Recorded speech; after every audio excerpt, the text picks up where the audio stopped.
Hey, you're listening to the Houston Collective on This Is Messiah.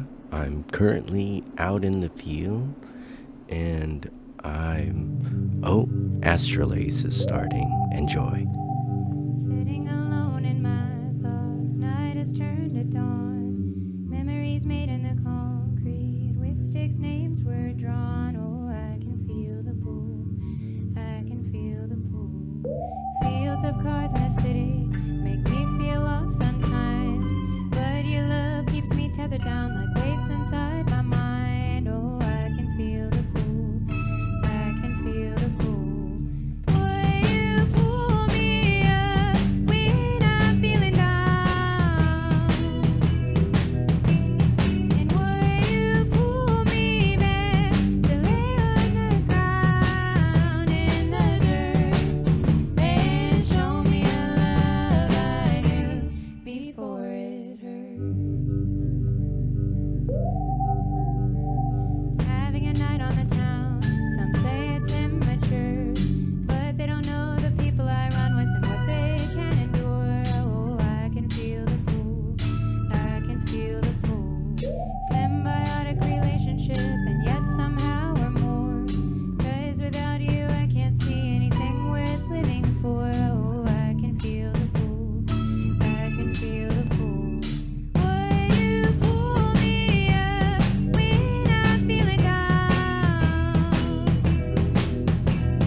Amazing performance on Long River Sessions. This is KPFT Sessions. Let's get into it.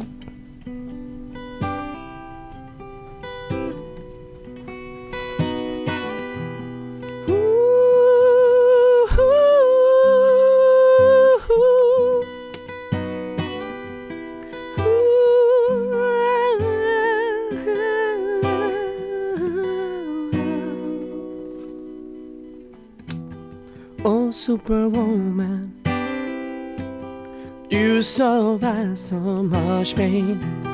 Welcome to you. Can't hurt you again. Hear me out now. You have grown over this. Fight your pressure. Can't handle your weight. Held in angel, Superwoman. You were not alone. Held in angel, Superwoman.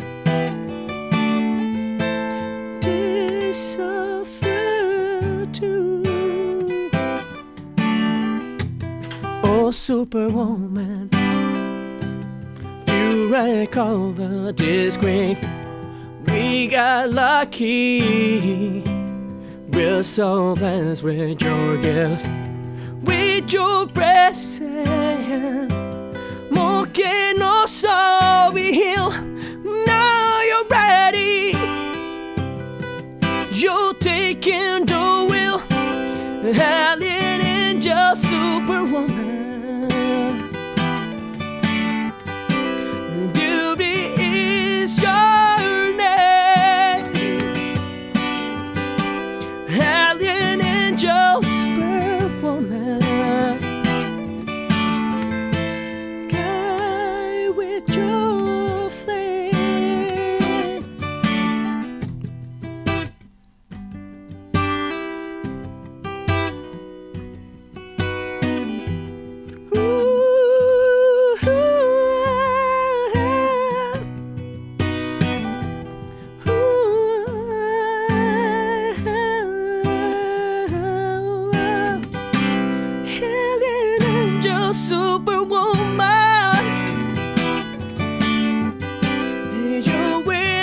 Yeah,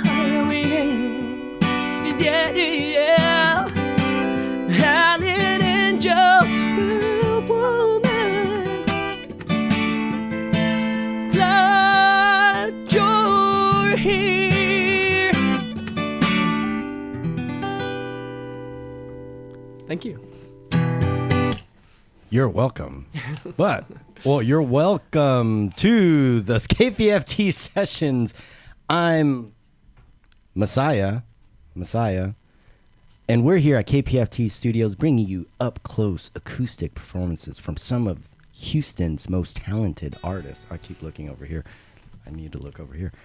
Big thanks to our amazing crew back here. We got DJ Rico Black and Blurry Blue right here. Blurry Blue. But Official. what?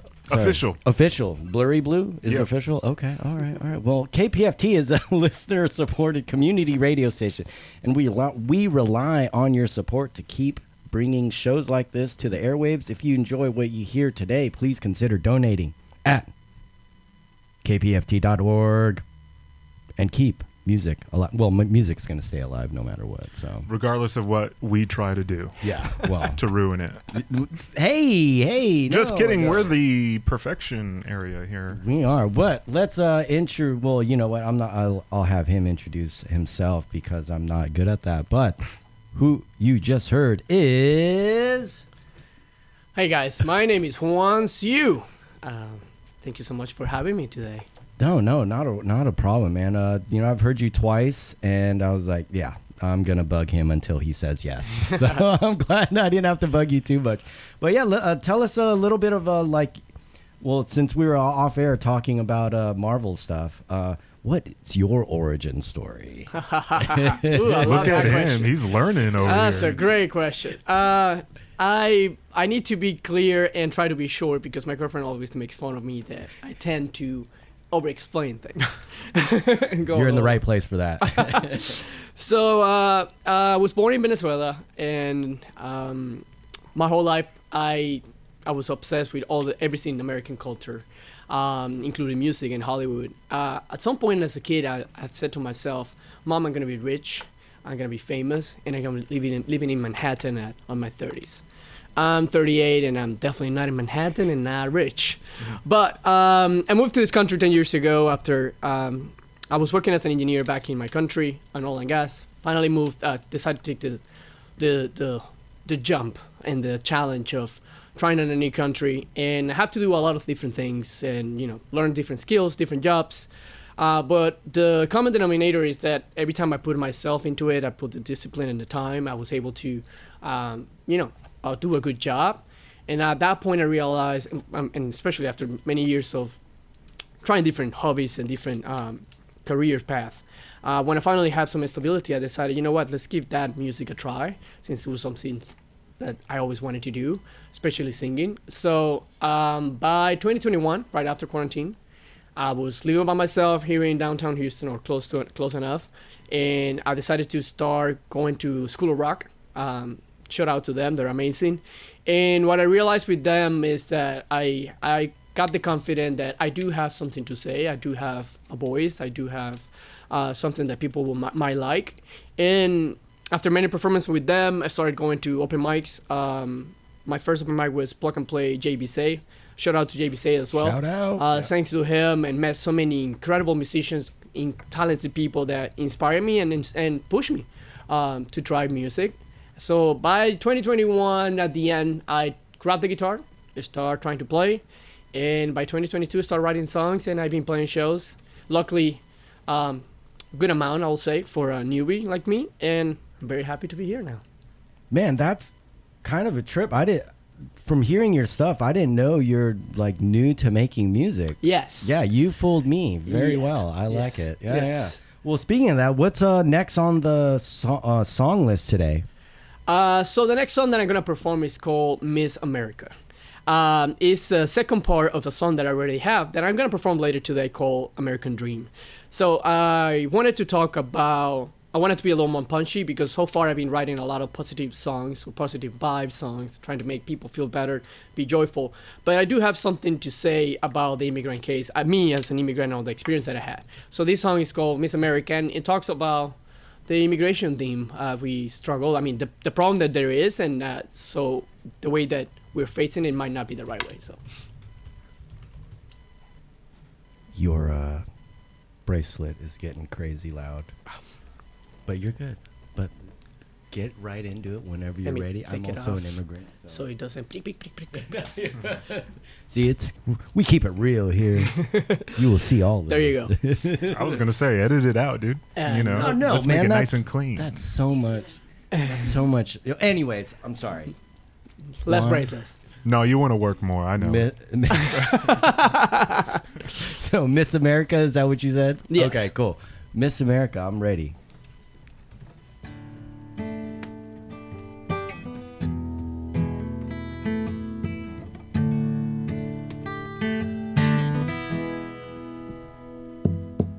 Many have lost everything they are. Some almost died trying to get this far. You said yourself welcoming and free. Then change your mind when we all get here. Oh, is the price to shift these dreams? You build more walls to stop us from it. Many work hard and respects your goals. You only love those real symbols. This America. Don't close your eyes. Ooh, oh, oh. Ooh, oh, oh.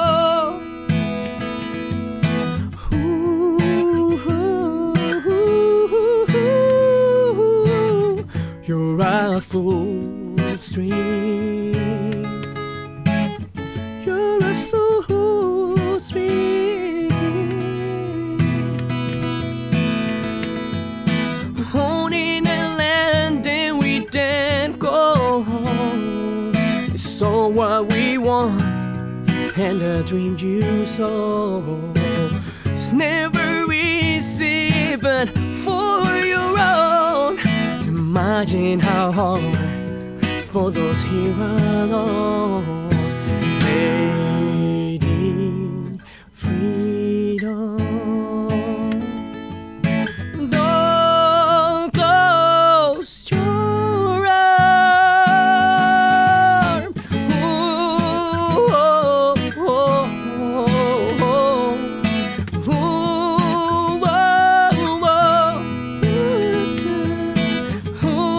oh, oh. You're a fool's dream. You're a fool's dream.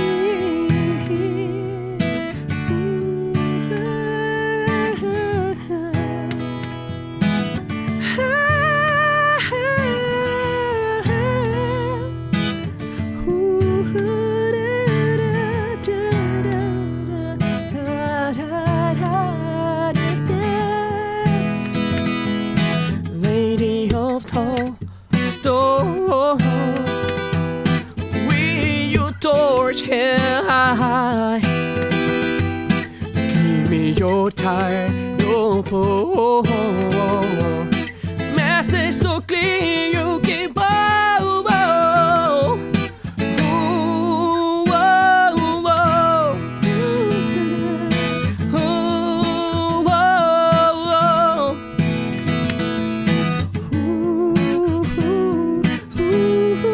oh. You're a fool's dream, but you're still heart dream.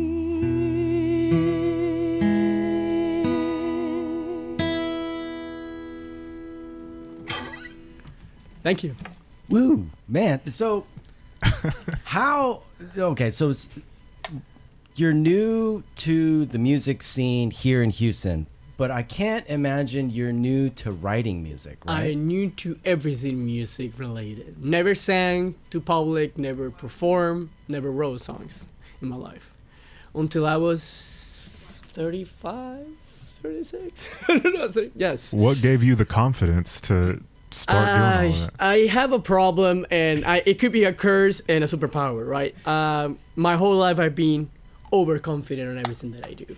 It helps that I'm in areas, and some people will say that helps, but also that I have a mom that loved me way more than they should. Everything that I do, even breathing, is perfect and better than everybody else.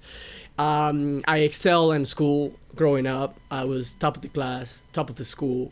So I always had that if I put on the energy, I put the time, I put the dedication, I can achieve, I will say always a little bit above average. So I'm like, if I have already proven myself, I have the data on different jobs and different skills, why I haven't tried with music? But I think it's such a hard thing to try, because music is different to a lot of skills, because it depends on the reaction of other people. So it's no longer about how you feel about it, or if you feel like you did a good job. It's not objective. It's very subjective. People think that you're a good singer if you think that you have good lyrics. So I was always afraid of being judged or what other people are gonna think, and maybe that was the reason that kept me, not trying. But at some point, I'm like, you know what? I'm getting older. I'm running out of steam, but I still have the proof that if I put on the time on the guitar, if I put on the time on singing, if I put on the time on writing stuff, I can come out with something nice to say, and yeah, I'm very happy with the results. I don't think that I deserve a lot of the things that happen in my way, it's like this invitation for this show. I think there's plenty of people that are way better than me, but I'll take it, and I'm grateful. Dude, no way, man. You definitely deserve to be heard. Because, so how many do a lot of people know you're new to music? Yes. Okay, and they usually get surprised. Very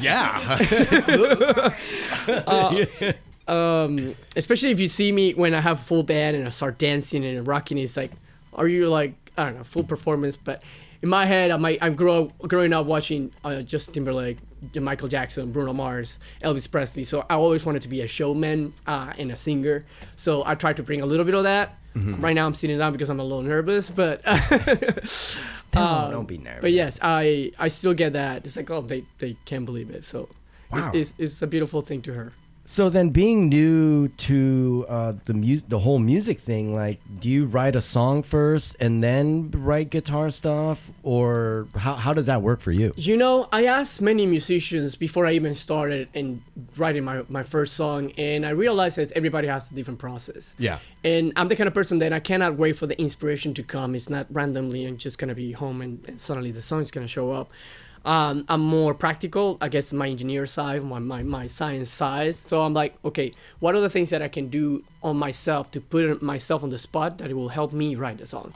So what I do, and the process that I have followed for, 80% of the 20 songs that I have wrote so far, is that I set up a time on a date, I set up a subject that I want to talk about, the key on the guitar, the type of song is going to be a faster or slower one, and have like certain tools or limitations that I'm not allowed to go outside. Especially I try to challenge myself, like when I play something harder, like this one that I just play is one of the hardest for me because I have to travel through the neck.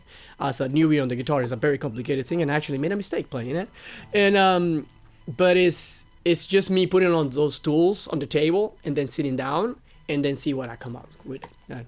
Oh, that's very nerdy of you. And I don't mean to say that in a bad way. I am a very nerdy person. Because, I'm the same way. Anytime I shoot, I try not to shoot anything without pre-production. That's what it sounds like that you have. I like preparation. I feel like preparation takes you farther than anything else. Oh, yeah, no, definitely. I mean, and not knocking anybody else's process, because, I've interviewed plenty of amazing musicians that just, like, has a melody and then they'll just, like, do their thing and then add lyrics to it. But no, that's awesome to hear that someone like me, a nerdy dude, can maybe eventually play music also. Because that process, not you, dude. I'm not gonna do it. I'm not gonna do it. But you know what? I believe we're all capable of everything, and I feel like if I can put a comparison to soccer players. You have Lionel Messi. Everybody says he's a talented soccer player. That he was born to do that. But then you see someone like Cristiano Ronaldo. He just put on the work. He went to the gym every day. He practiced every day. I feel like yes, there's some talented people, and unfortunately, not everyone is gonna be talented at a lot of things or at anything. I believe I'm not talented at anything, but I know that I can put on the work. Yeah. Putting in that work definitely is for sure the key to anything. But who wants to? You're Ronaldo, I'm Messi. I'll take that. All right. But people call me Messi all the time. Okay. Messi without the I, with like Messi chords and stuff. Anyways, we're starting to ramble. That we try to do that.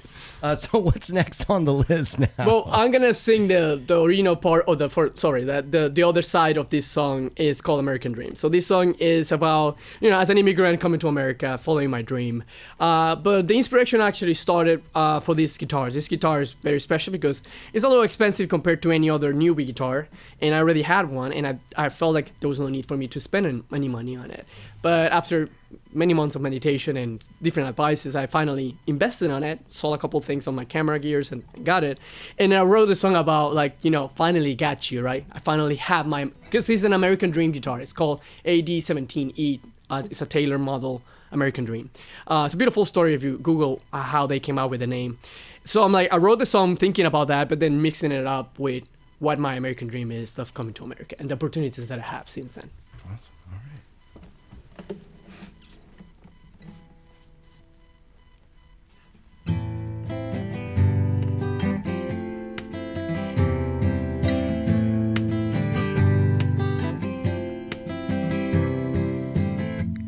This is my American dream, the one as fiercely believes in what I obsess as a kid.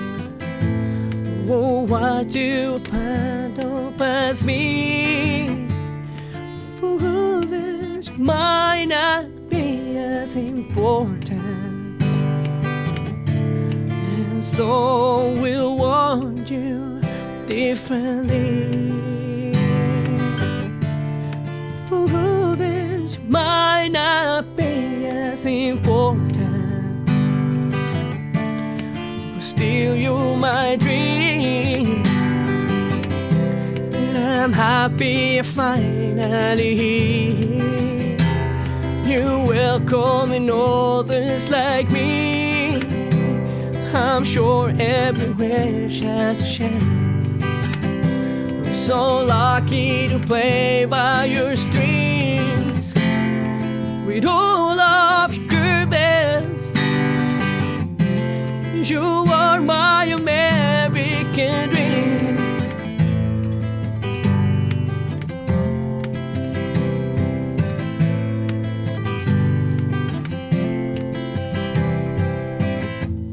No many can get to this close to experience the vibe of your soul. Some others complain and dismiss, don't value how much you can be. You might not be perfect, and we know it, but still you're my dream. I'm happy finally here. You're welcoming others like me. I'm sure everyone has a chance, as long as they hit the right beat. I left most to get to you. You are my American dream.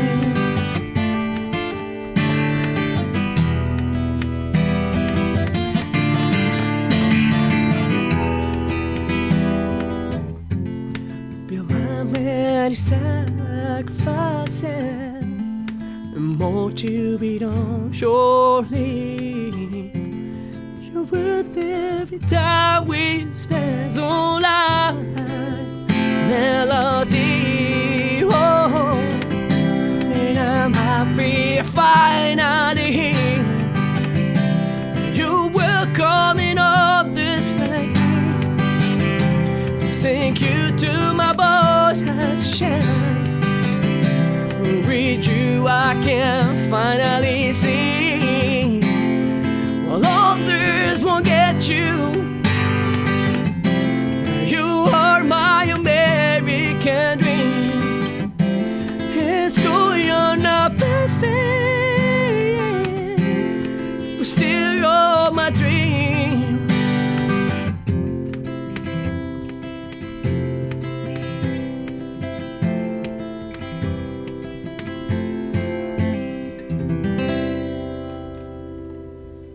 Thank you. Don't say woo. Yeah. So before we slowly come to a close, what's like your Houston music scene experience been like here? It's been great for a newbie. I feel like I have had many opportunities thanks to the community itself. Some people just hearing me on open mic or are trying to give me a chance because they see some potential.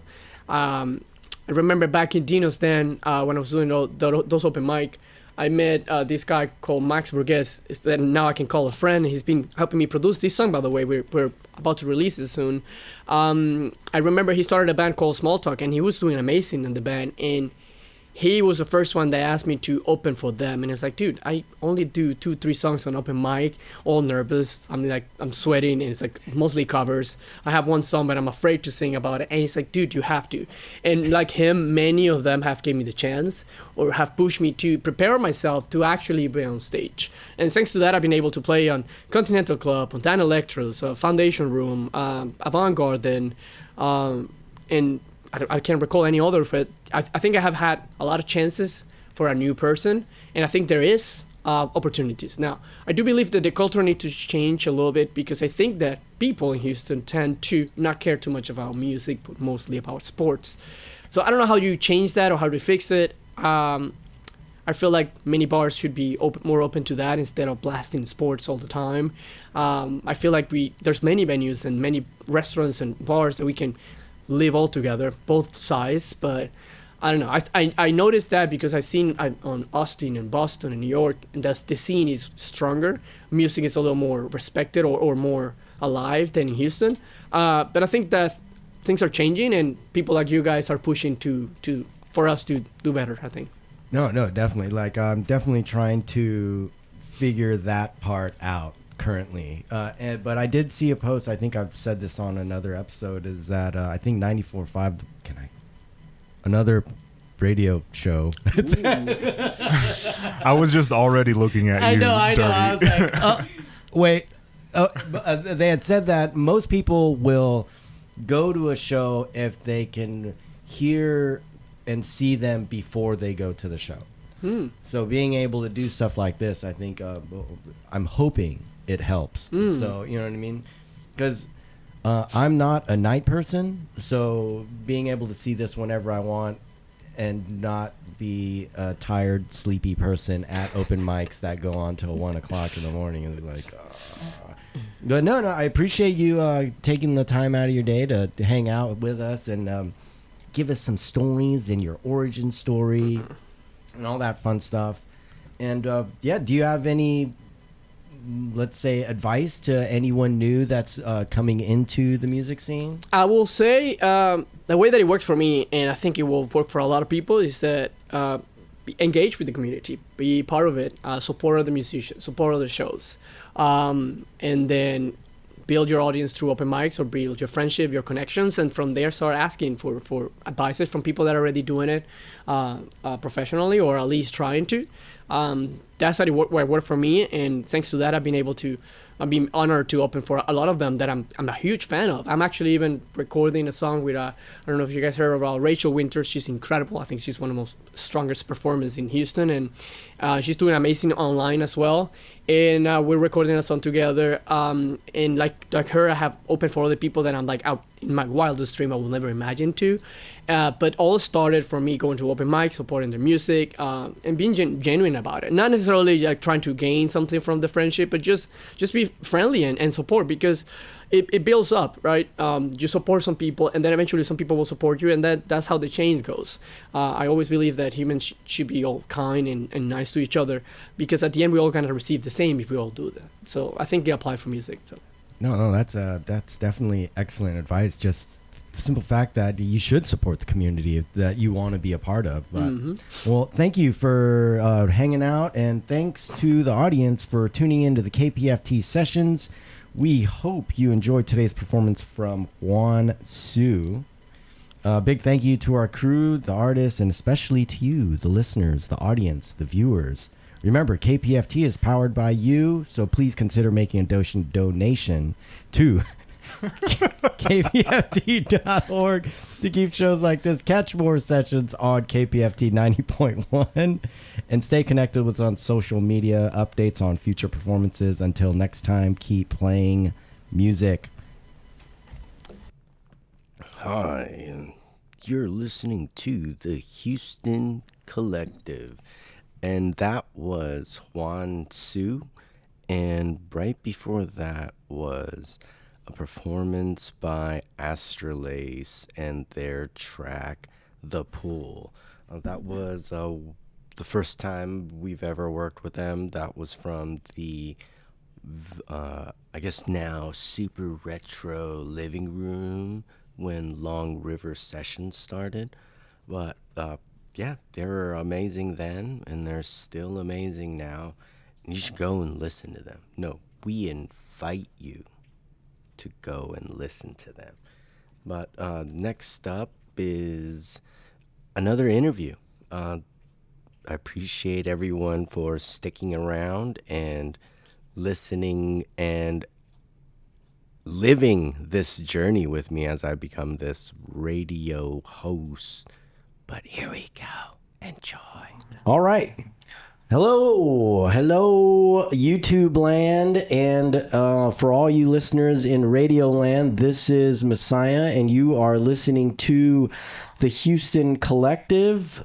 I already said I'm Messiah. We have Jar back there pressing buttons. He's not going to talk. I'm going to try to get him to talk.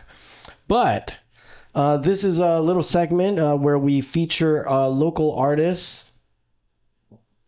Taylor, are you guys considered local? Can we be? I don't know. Please? 2.5 hours. I'm telling you, it's the closest mall to us. I think that's still pretty crazy that... Anyways, well, either way, this is Taylor Ries.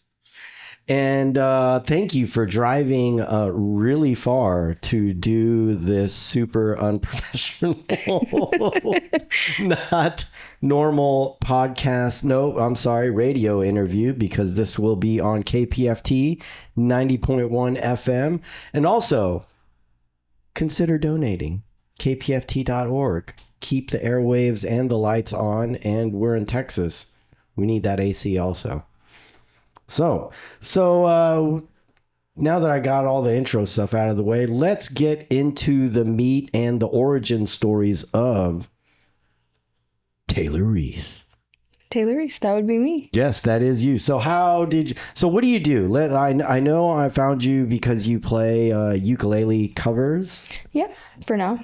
No original stuff yet, right? Not yet, no. I haven't figured out what kind of trauma that artists have to go through to be able to write their own content, but I'm working on it. I think that's just living life. Life is enough content to write about, right? Right. And I just turned 26 last week, so I'm on my way. Hey, happy belated. We're not going to put your birthday out there because, it's the internet. Unless you want to. It's up to you. I mean, it's public on Facebook anyways, but no. Oh, they know everything. They know everything. They give you suggested ads to buy this, and that, and have you bitten on any of those ads? Oh, absolutely not. Oh. You're smarter than me. I do not buy internet ads because I'm a starving artist. True. All right, so please let us know how you got started in music, because the little background information I got is definitely quite a story. So I'll let you share that. Yeah, so I started doing music.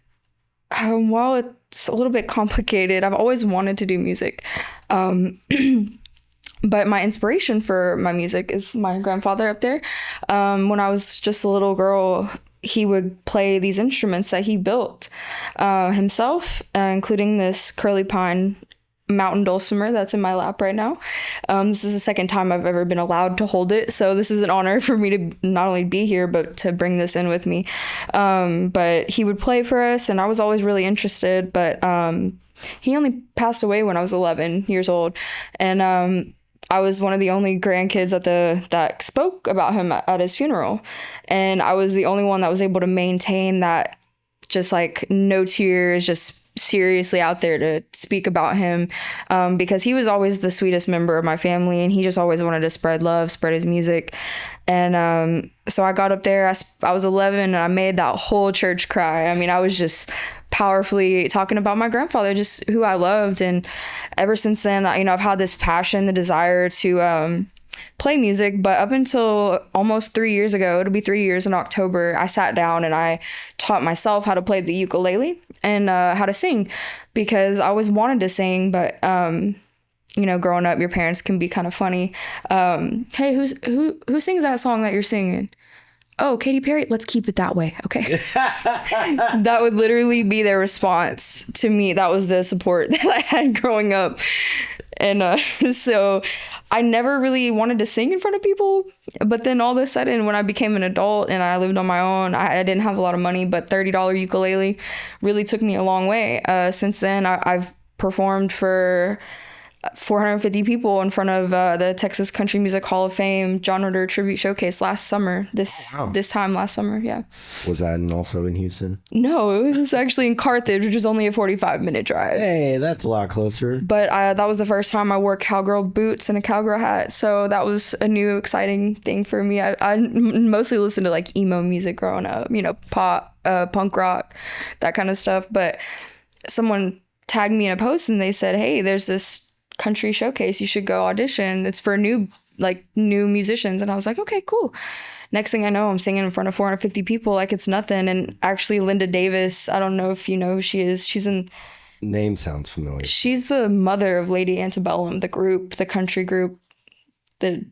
No, it's a country. She's in the Texas Country Music Hall of Fame. She had announced us, and she also we had to write a little introduction. And every introduction, I always talked about my grandfather and these instruments that he would build. Because really, we never really got to play these. We were kids, and they would hang up behind our table in the kitchen growing up. And I would look at it and be like, that was like my thing when I would walk into the kitchen and see that. It's inspiration every day, even though I didn't get to hold it or touch it. So have you ever played one of these? Because I see that there's 4 strings. I was just wondering if it's like tuned like a ukulele. I actually don't know the tuning of how it's supposed to be. My mom told me that my grandmother gave her this one because it would never work. She said that it was built with this curly pine wood, which curly pine, I've done some research on it.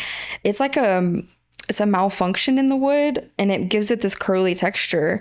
And that's why my grandfather wanted to build it this way, because it's made with this specific wood that it's almost like a cancer to the tree. Mm-hmm. And it makes it very unique in the way it's curly, but it's not the best instrument to get to play. Well, my mom was dedicated. She found a woodworker who was able to string it and get it to strum.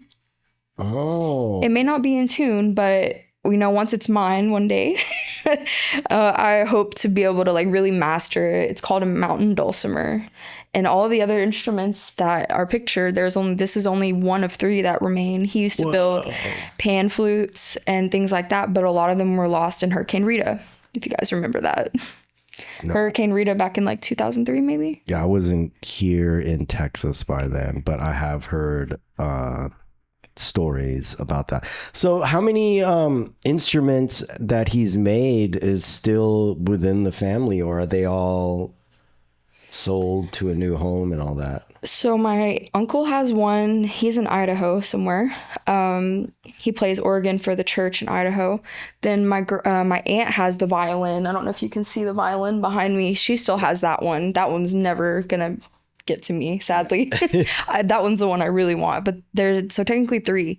And then the dulcimer is the one my mom has. Ooh. All the other ones were either destroyed in Hurricane Katrina or Rita, and or just given away to my grandfather's friends before he passed. He was really gift giving, you know.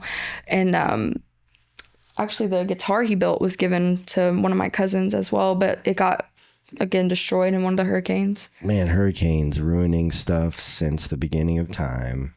It's kind of their thing. Yeah. Well, you know, to start anew. But yeah, either way. So did he make all wooden instruments that were all stringed? Like that was his thing, and that's what he made his living from? Because that's pretty cool. He actually was a welder for DuPont. Oh, so this was his hobby? He did this as a hobby. And I don't know if you can see it behind the table that he made back here. Mm-hmm. That's still our dinner table in our home.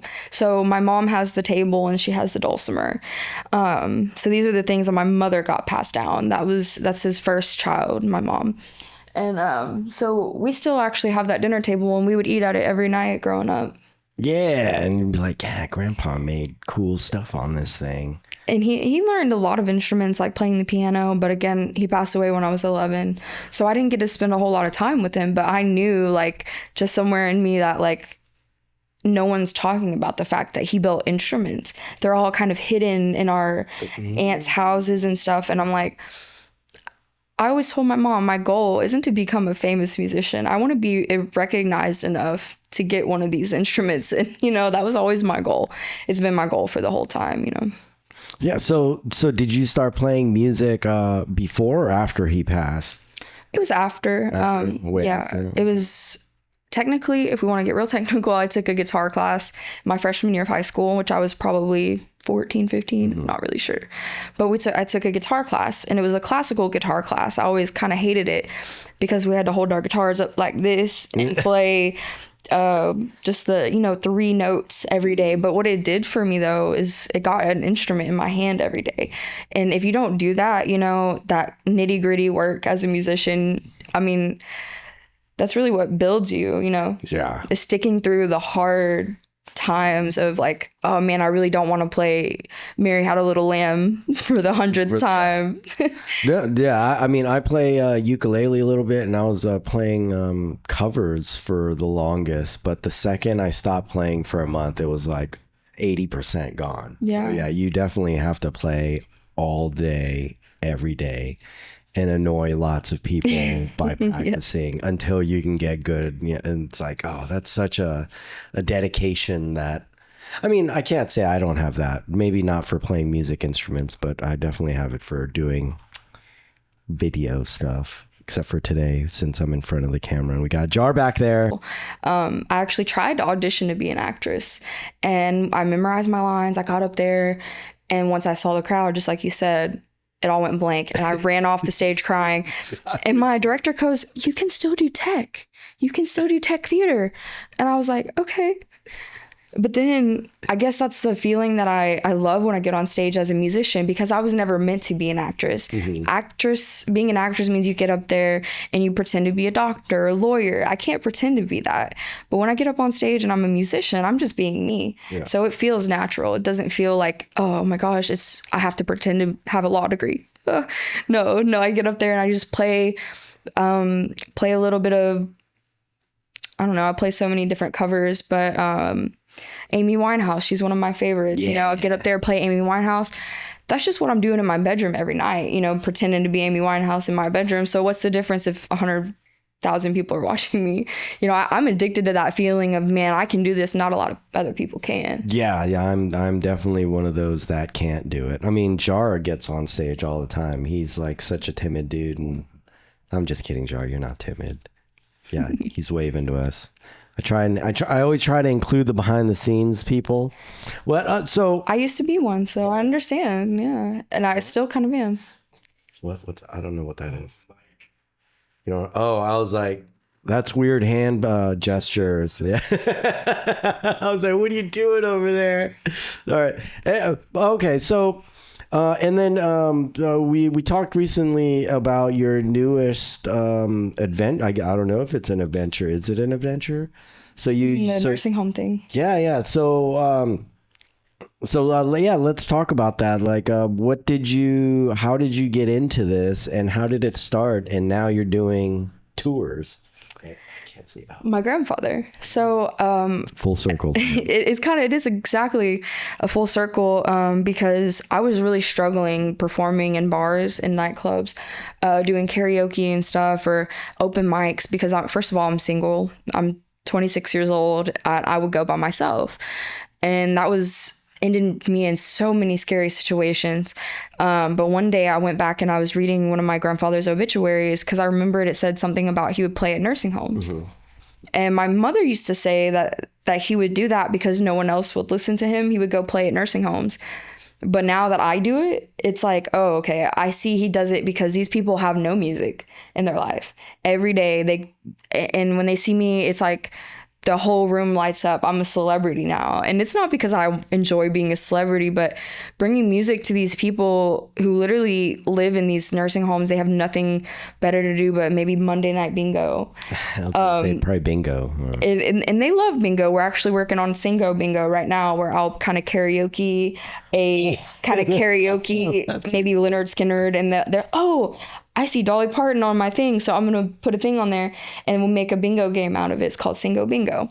And we're working on that. But, it's kind of sad to think about, the hospice industry is becoming so huge because all the baby boomers are passing, but they need music too. They need music more than anybody because they just don't get that little bit of live music anymore. They can't even get out of their wheelchairs most of the time. So some people are bedridden, and bringing music to them. I have this really funky boombox. That's a Bluetooth boombox, and I carry it around. And when they see it, they're just like, oh my gosh, it's a boombox that plays loud music. And so I'll get up there and I'll karaoke. I'll take requests, if they want to hear, someone requested Killing Me Softly one day, and it was kind of really cool to hear. The original or the Fugees? The what? The original, or is that a sampled song, or the Fugees? I think it's the Fugees one. Okay. That they wanted, and I looked over, cool. And it was a nurse that requested it. She was a younger nurse. Oh, there it is. Okay. So she requested it, and I was like, you know what? That's actually on my list. And so I played it, and halfway through the song, I look over, and she's in tears. She's just sobbing, and I'm like, this is probably really relaxing for the nurses as well. And so I think it'll be really great. I'm kind of on a tour. Like you said, I go to Corrigan and Shepherd and Cleveland, different nursing homes, and they say I'm in high demand. But when I go, they only have these little like hour sessions set out for like arts and crafts or whatever. So maybe one day I'll bring my paints and kind of do a little session with them, teach them how to paint like a sunflower or something. And I'm kind of thinking now I want to do something in the music therapy field, just because it is a therapy. And it's why when you're growing up, you learn to sing your ABCs, A, B, C, D, because you remember that. You don't remember A, B, C, D. So I don't know. Sorry. It's interesting that you don't think about how music affects memory for dementia, Alzheimer's. And so that's what my grandfather used to do. And now I'm kind of picking up his legacy there. So was he also a performing musician, like full time, or not? Obviously not, because he was a welder. So he made instruments and then played them, and then used his own instruments to play at. That's cool. And that was like his hobby. Yeah, he just did it for fun. And again, like my mom used to say, she said that he would do it just because no one else wanted to hear him. But I think that was just like her being a kid, like, oh gosh, Dad, why are you playing? But to us grandkids, I'm just like, amazed and awe, like when he would play even a simple song, just because I never got to see live music. I was so young. So he would just go around taking my younger cousin at the time to all the nursing homes with him. And my cousin remembers a lot about that too. I wasn't there, but yeah, that was just his hobby, and I kind of took that on because I was in such dangerous places, going to bars by myself, and I don't drink. So for me, Good on you for that. I haven't drank ever since my ankle broke. That's I learned my lesson there. all it takes is once for you. For me, Yeah, I got metal in there now. Oh, so it was you a could bad play. You could play. Oh yeah. No, I broke both the bones in my ankle, and there are only 2 bones in your ankle. Oh my goodness. Okay, I was like, wait a minute. yeah, there's a huge metal plate on this side and 2 huge nails on the other side. I won't forget that day. I wouldn't either. I probably look like a horror movie. And it's funny because when the roller skate was on and they wanted to take it off, and I said, no, we need to call the ambulance. I think I might have twisted it. And I get to the doctor and they said, you did a number on your ankle, little lady. And I said, how many days am I going to be out of work? And they said 4 months. All of them, yeah. 4 months. Had to learn how to walk again, really. Really? I feel like, yeah, I had to do physical therapy, and I used a walker to get around for 4 months. And I feel like maybe that's why I relate to nursing home patients so much. Was it one of those cool walkers where you had the knee and you're like using no? It wasn't like a tennis sticker? balls and everything. I've lived a life. Yeah, it sounds intense. So now, when you play these the nursing home shows, is it? I don't know why it would be, but is it open to the public, or is it just for? And then, like, if there's bedridden people, do you walk to the rooms and play? So they actually have beds that you can drive around. I guess so. And that's what some of them, the ones that aren't, that are maybe just disabled and they can't leave their bed for whatever reason, they can actually come into the dining rooms, usually where I'll play. As far as the public, I think to family of the hospice people, because one time I thought it was a nurse that was watching me perform. She was like, oh my God, you did so good. Where are you? Do you have a business card? I was like, no, I just do this for fun.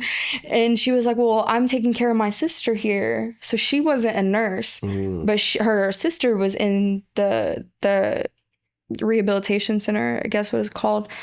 And so that would be considered, I guess, public, but these are just family and friends. Got it. As far as it being like open to the public, probably not, especially because of COVID coming back around full force. Yeah. Oh, okay. Well, I was trying to see where people can see. Well, I mean, I guess if they follow your TikTok, because you're always on there. You're always playing something live, and I was like, oh man, see, she's handling it. so yeah, let's let everyone know where they could find you, and as far as how they can hear your music and your covers and all that fun stuff. So all of my covers are going to be on either my Instagram or my TikTok. My TikTok is ukulele, like ukulele, but the Y was taken. So it's UKULADIE. Oh, because the Y was already taken. I'm sorry. Is there a Y in you? Someone got that before I did. And then Tailored to You is my Instagram, and I try to keep all my cover spam on there as well. Other than that, Facebook, Taylor Michelle Ries. Okay. I was in a competition with America's Next Top Hit Maker, but it ended. Okay. The top 10 or whatever got picked recently. I was in second place the entire time, and they finally cut it off to be in Rolling Stone magazine, and whoever wins gets to play at South by Southwest. Oh, I didn't know that was a thing. I thought it was something else. The Future Music Festival, yeah. But if I had to rely on people voting for me every day, and that's pretty tough if you're not on American Idol or something like that. Yeah, all those voting stuff. It's like, man. A lot of people thought it was a scam, and it could be. Well, I think it feels like a scam because they're like, you can vote more than once by paying, blah, blah, blah. I'm like, wait a minute. Yeah. Wait a minute. And my mom did it. She did throw me some change every now and then to try to support me. But honestly, the more I got into it, I'm like, oh, you have to pay, you have to donate to get more. I'm sorry, I'm too broke. Yeah, I'm too broke to make myself famous. Yeah, you got to pay to play. I think without the TV being a part of it, I didn't really stand a chance, because you can't really get there and show your face and be like, oh yeah, I'm from Nacogdoches, Texas, and my grandfather did this and that. No, I typed all that out, made it look the best that I could. I even put a picture of this dulcimer in there. Oh, okay. That already ended, and I'm moving on to the next thing. Whatever composition comes my way, I'm gonna be there. Well, we'll definitely be throwing on open mics soon, so I'll definitely let you know about that, and let you know about other open mics. That's Give me at least 2.5 hours drive notice. I was about to say it's gonna be at least 2.5 hours away from you. Hey, I'm dedicated though, so. Man, that's so hardcore. So is the scenery different out there? It's just yeah. like 2.5 hours seems like We get lucky if there's be flatter out there. no, there's a lot of pine trees. Oh, at least you get Piney trees. woods. Piney woods. Oh, It's all making full circle now. above the woodlands, right? I don't know. I don't know about that one, but I mean, neither. we get lucky if there's a karaoke night once a week, or maybe open mic one every 2 weeks. Ooh, if we're lucky. We'll be trying to do them at least once a month out here, so I'll keep you Absolutely. Keep you in the know. Thank you for having me. Yeah, no problem. Well, I had a lot of fun. Well, I'm glad you did have a lot of fun. It's not very radio-y, but yeah, display that thing. Do you have anything you want to say to YouTube land or radio land for them to hear? Thank you for having me, and I guess my hope from all this is just to keep spreading the joy of music. To me, it's not about getting your name out there to become famous. It's just to keep the positive energy going, whether that be from your grandpa or, to the people out there who need music. I hope that people can start to really grasp that it's not always about, you gotta get a good audience. Like the people who really need it in these nursing homes, it really gets them through their day. And I hope that my message, sends that out to the people. Yeah, no, I agree with that. Music definitely soothes. It's healing. Well, I guess I shouldn't say music soothes the savage beast, but you know what I meant. But thank you so much for having me. I had a lot of fun. No, it's great talking to you on here and meeting for the first time in person and talking online. But that concludes our little interview and segment for today's episode. And this episode was brought to you in part by Community Cultivation Network. They do cool stuff here. And I'm your host, Messiah.